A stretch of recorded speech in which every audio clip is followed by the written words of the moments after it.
What's going on, guys? Chad here, just giving an update on our cisterns.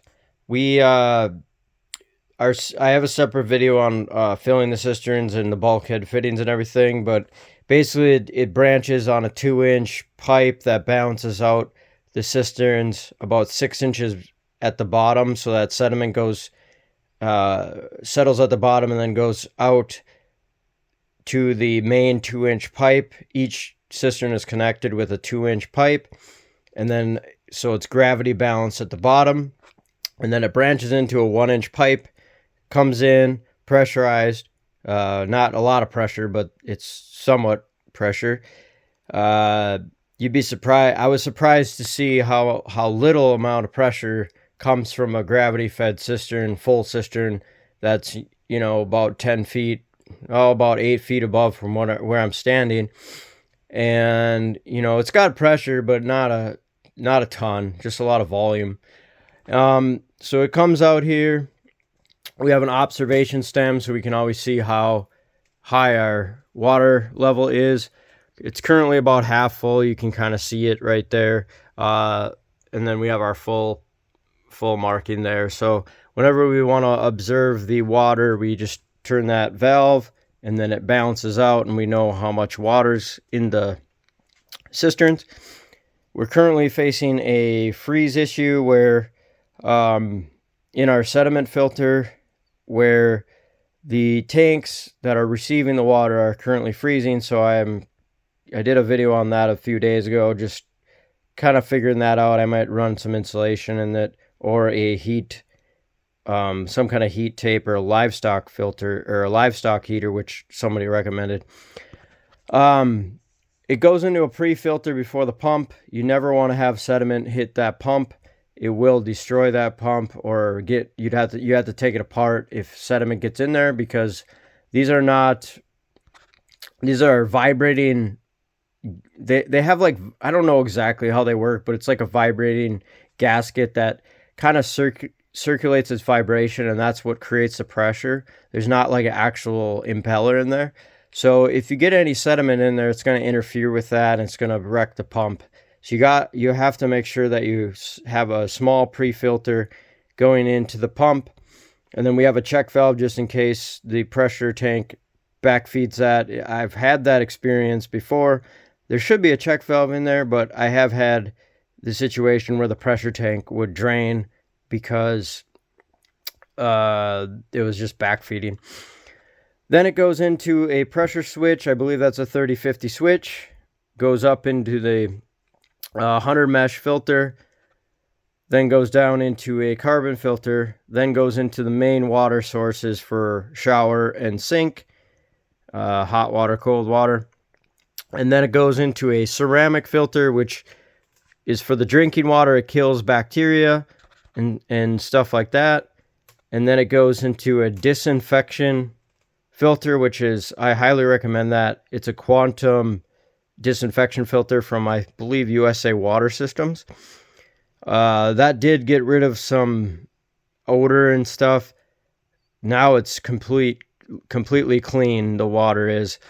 We went one step further and put a UV filter light in there, so it goes through the UV light into the ground and then into the water spouts that we drink from. Then it branches off and goes into a pressure tank that we have up in the ceiling just for room, just to have more room. So the pump doesn't really kick on too often. You can get quite a bit of use without the tank, or without the pressure switch kicking in and running the pump. So that's that. We currently have it hooked up to a battery. I am going to get a separate 12-volt system. So that is one thing. We've tried several like converters to convert our 48-volt system to that pump, and so far we haven't had much success with that. There's one actually right here. This is for a golf cart, and that completely sparked out. I'm going to just create a separate 12-volt system, because I'll do a video on that later, but I've figured out a bunch of dump loads that we can put on our system And so when the batteries are charged, I'd like to have a separate system for dump loads for hot water heater, electric hot water dump, and I'm also doing some sand battery experiments soon, where I'll show you later, but it's an interesting idea.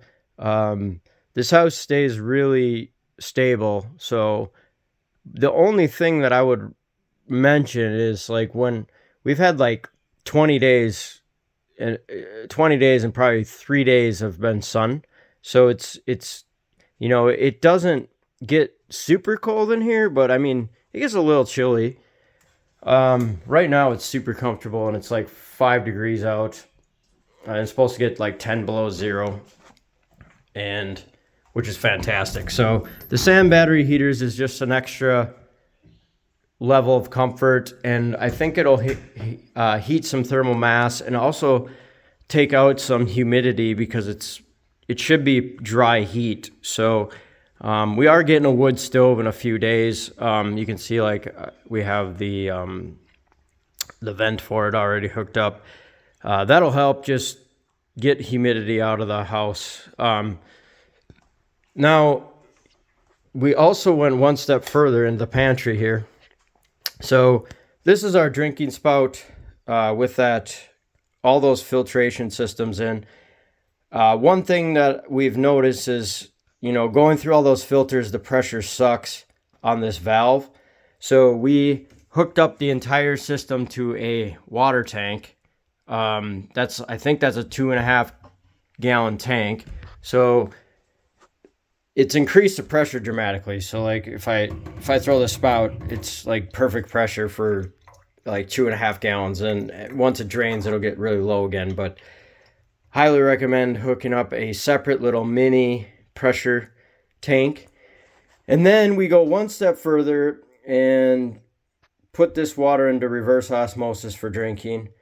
I know it's overkill, but I just want to make sure everything is, safe to drink, is healthy, clean water, and that's the end goal.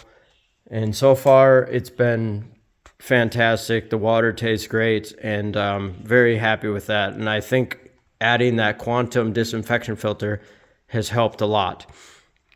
Anyways, it's gonna get 10 below zero tonight and tomorrow as well. Sunny day. It's perfect in here. Greenhouse is approaching 85 today. It'll get to 85, 90 degrees. And in here, it's 70 with no heating system.